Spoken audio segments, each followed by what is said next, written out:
100 நாள் வேலை திட்ட பயனாளிகளுக்கு 2 மாதங்களாக சம்பளம் வழங்காததை சுட்டிக்காட்டினால் டெல்லியை கைகாட்டி முதலமைச்சர் தப்பிக்க நினைப்பதாக தற்போது இபிஎஸ் கண்டனம் தெரிவித்திருக்கிறார். தமிழக நிதியமைச்சர் தங்கம் தென்னரசினுடைய பதிலுக்கு அவர் இவ்வாறு கூறியிருக்கிறார். அண்மை தகவலாக பார்த்துக் கொண்டிருக்கிறோம். கூடுதல் விவரங்களை எமது செய்தியாளர் தலைமை செய்தியாளர் சிவா வழங்க கேட்கலாம். வணக்கம் சிவா, இபிஎஸ்சியினுடைய இந்த கருத்து குறித்தான கூடுதல் விவரங்கள்.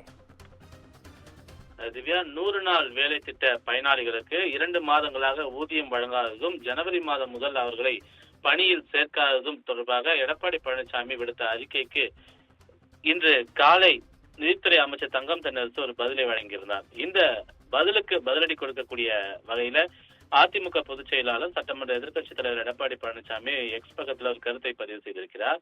அவர் பதிவேற்றம் செய்திருக்கக்கூடிய இந்த பதிவில் 100 நாள் வேலை திட்ட பயனாளிகளுக்கு 2 மாதங்களாக திமுக அரசு சம்பளம் வழங்காததை சுட்டிக்காட்டினால் தங்களுடைய வழக்கமான பாணியான எல்லாம் மேலே இருக்கிறவன் பார்த்துப்பான் என்பது போல டெல்லி பக்கம் கையை நீட்டி தப்பிக்க முயல்கிறார் நிதியமைச்சர் தங்கம் தென்னரசு என்ற ஒரு கடுமையான குற்றச்சாட்டை அவர் முன்வைத்திருக்கிறார்.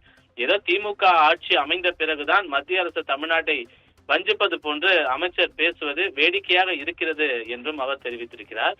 எந்த தேசிய கட்சி ஆட்சியில் இருந்தாலும் நமக்கு முறையாக நிதி வழங்குவது இல்லை என்பதை நான் எப்போதும் சொல்லிதான் வருகிறேன் என்ற ஒரு கருத்து இருக்கிறது என்பதை அவர் குறிப்பிட்டிருக்கிறார். அதே போல மத்திய அரசினுடைய நிதியை பெற்றும் அதே போல மத்திய அரசிடமிருந்து நிதி வராத போதிலும் கூட மக்களுக்கு சேர வேண்டிய திட்டங்களில் எந்த தொய்வும் அதிமுக ஆட்சியில் ஏற்பட்டதில்லை என்று அவர் குறிப்பிட்டிருக்கிறார். அப்படி ஒரு நிர்வாக திறமிக்க ஆட்சியை தான் அதிமுக ஆட்சி காலத்தில் நாங்கள் நடத்தினோம் என்று குறிப்பிட்டிருக்கக்கூடிய அவர் திமுகவை போன்று எதற்கெடுத்தாலும் டெல்லியை கை காட்டக்கூடிய பொம்மை ஆட்சியை அதிமுக ஆட்சி காலத்தில் நாங்கள் நடத்தவில்லை என்று அவர் பதிலளித்திருக்கிறார்.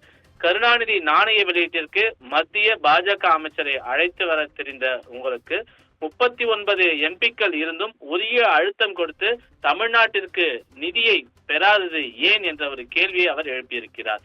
அதே போல திமுகவுக்கு மத்திய அரசிடம் உரிய நிதியை பெறுகின்ற நிர்வாக திறன் இல்லை என்றால் அதனை ஒப்புக்கொள்ள வேண்டும் என்றும் அதிமுக ஆட்சியில் இருந்தபோது நிதிகளை முறையாக பெற்று ஒரு நிறைவான ஆட்சியை தான் நாங்கள் செய்தோம் என்பதை நினைவில் வைத்திருக்க வேண்டும் என்ற ஒரு பதிலையும் நிதித்துறை அமைச்சர் தங்கம் தென்னரசுவுக்கு தற்போது அதிமுக பொதுச் செயலாளர் எடப்பாடி பழனிசாமி இந்த பதிலை தன்னுடைய எக்ஸ் பக்கத்தின் வாயிலாக தெரிவித்திருக்கின்றார்.